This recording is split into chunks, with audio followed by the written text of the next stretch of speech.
India news Madhya Pradesh Chhattisgarh देख रहे हैं आप। मैं आपके साथ अर्पिता सिंह। सीधे आपको लिए चलते हैं जहां मध्य प्रदेश के प्रदेश अध्यक्ष हेमंत खंडेलवाल इस वक्त प्रेस कॉन्फ्रेंस कर रहे हैं। उनके द्वारा लगातार कहा गया कि धर्मेंद्र प्रधान का इस्तीफा होना चाहिए और सदन में पेपर लीक मामले में चर्चा होनी चाहिए।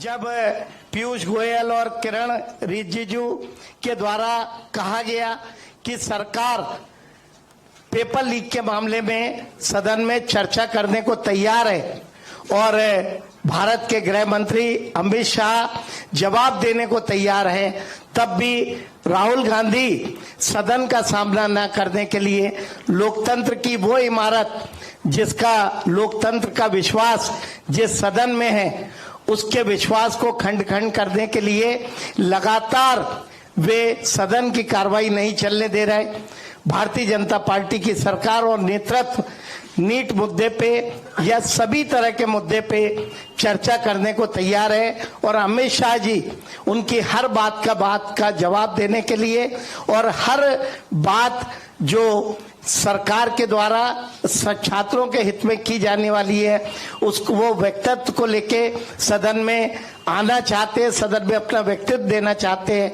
ऐसे समय सदन की कार्रवाई को बाधित करने का काम राहुल गांधी और उनके कांग्रेस के नेता कर रहे हैं। हम राहुल गांधी को सीधे चुनौती देते हैं कि माननीय अमित शाह जी आपके हर सवाल का जवाब देने को तैयार हैं, तो आप सदन का सामना करिए और आप रांची पे भी इस देश के लोगों को सही बात बताइए, जो बर्बरता हुई उसकी बात करिए और सदन में आप जो छात्रों के हित की बात है उस पे डिबेट करिए, सामना करिए और छात्र हित में सब लोग मिलकर निर्णय करें। उस सदन का आप कार्रवाई भी होने दें और अमित शाह जी जो जवाब देना चाहते हैं तो सदन को बाधित ना करें। यही सारी बातें आपके माध्यम से लोगों तक जाए, इसलिए आप सबको आमंत्रित किया। मैं आप सबका धन्यवाद करता हूँ। सर, कांग्रेस के सीएम नेता वेणुगोपाल ने बोला है कि बीजेपी को चर्चा करानी थी तो 7 दिन पहले 8 दिन पहले करा लेती थी, तमाशा करके क्यों चर्चा करती।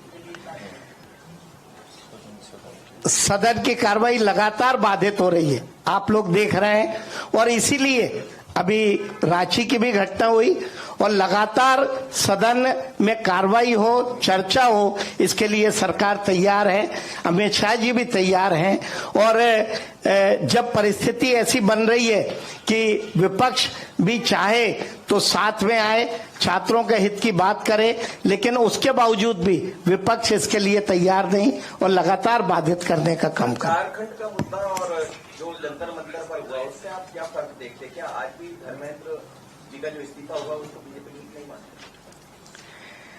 वहां की जो परिस्थिति थी, जो छात्रों ने जो मुद्दा उठाया उसको सम्मान से भारतीय जनता पार्टी सरकार के हमारे मुखिया नरेंद्र मोदी जी ने स्वीकारा और धर्मेंद्र प्रधान ने इस्तीफा दिया।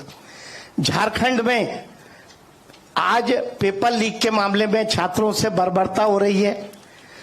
वहां की सरकार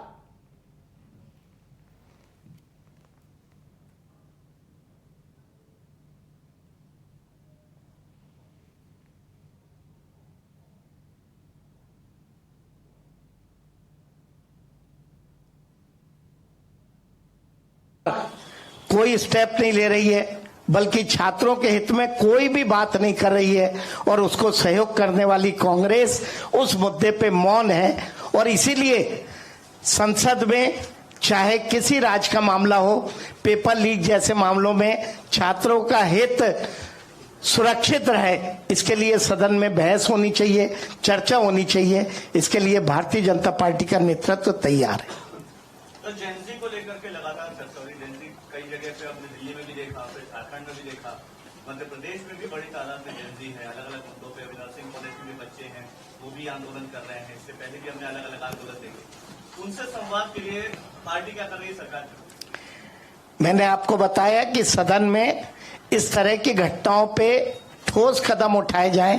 पेपर लीक जैसी चीजों पे सरकार इस तरह के नियम बनाए कि भविष्य में कहीं पे ऐसी घटना हो, इसके लिए चाहे केंद्र हो चाहे राज्य सरकार हो, वे लगातार इस बात पे चर्चा भी कर रहे हैं, लोगों के सुझाव भी ले रहे हैं और भविष्य में हमारे छात्रों का भविष्य सुरक्षित रहे, छात्र जो मांग कर रहे हैं उसके अनुरूप सरकार काम कर सके, इसके लिए राज्य सरकार भी तैयार है। प्रदेश संगठन इस तरह के जनता से कोई संवाद करेगा या चर्चा करेगा?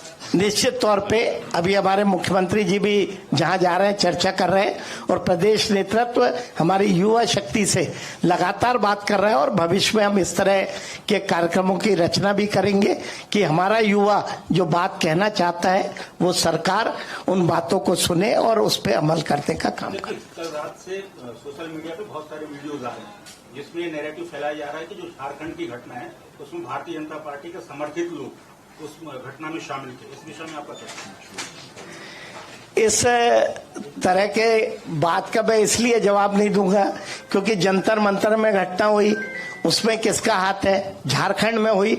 हमें तो ये कहना चाहिए कि छात्र जहां भी आंदोलन कर रहे हैं उनकी बात को गंभीरता से सुनना चाहिए और उस पर कोई भी सरकार हो, पक्ष हो, विपक्ष हो, उससे गंभीर रहना चाहिए। सर, आपको ये नहीं लग रहा है कि अब जो छात्र हैं वही राजनीति का शिकार हो रहे हैं या मोहरे बन रहे हैं? किसी भी दल की बात करें, लगातार पॉलिटिक्स जो है छात्रों पे फोकस होती है।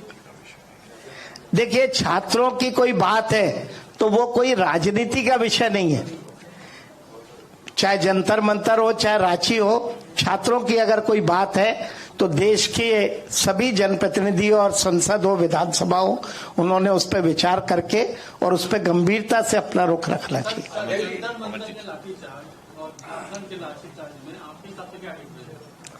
देखिए, डिफरेंस वाली कोई बात नहीं।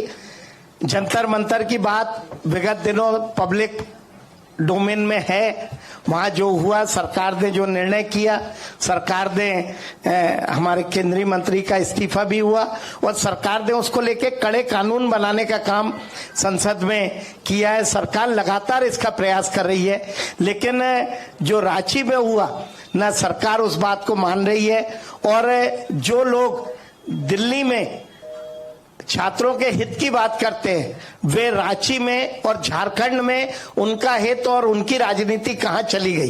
क्या दो तरह की राजनीति करते हैं? हेमंत जी बोलिए। लगातार जेएनजी से कनेक्ट हो रहे हैं। आम आदमी पार्टी को तो सीजेपी की मूवमेंट के साथ जोड़कर देखा जा रहा है। बीजेपी कोई जेएनजी मूवमेंट चलाने की प्लान कर रही है, कुछ विशेष खास, क्योंकि सभी राजनीतिक दलों से कनेक्ट होना चाहते हैं। देखिए, दिल्ली का आंदोलन कांग्रेस का नहीं था। हमारे छात्रों ने कोई मुद्दा उठाया जिस पे जबरदस्ती उनके मंच पे जाके उनको राजनीति करने का काम कांग्रेस ने किया। हम भी आपके माध्यम से यही तो मांग कर रहे हैं कि जब वहां के छात्र आपको प्रिय थे तो रांची के क्यों नहीं प्रिय? यहाँ भी आइए, यहाँ भी छात्र हित की बात करिए, यहाँ भी केजरीवाल आइए, यहाँ भी राहुल गांधी आइए और हम पूरे देश के छात्रों की जो समस्या है, जो बात है, उसे एक ही नजरिए से देखें, चाहे भाजपा हो चाहे कांग्रेस हो। सर, छात्र संघ चुनाव छात्रों की आवाज को मुखर करने का, उनको मुखर बनाने का एक महत्वपूर्ण माध्यम रहे, तो क्या आप मानते हैं कि मध्य प्रदेश में प्रत्यक्ष प्रणाली से छात्र संघ चुनाव होने चाहिए? कोर्ट ने उस बारे में जो कहा है, सरकार छात्र संघों से बात कर रही है और छात्र संघ और सरकार मिलकर उस पर जो अच्छा कदम होगा वो उठाने का काम। कुलभूषण जी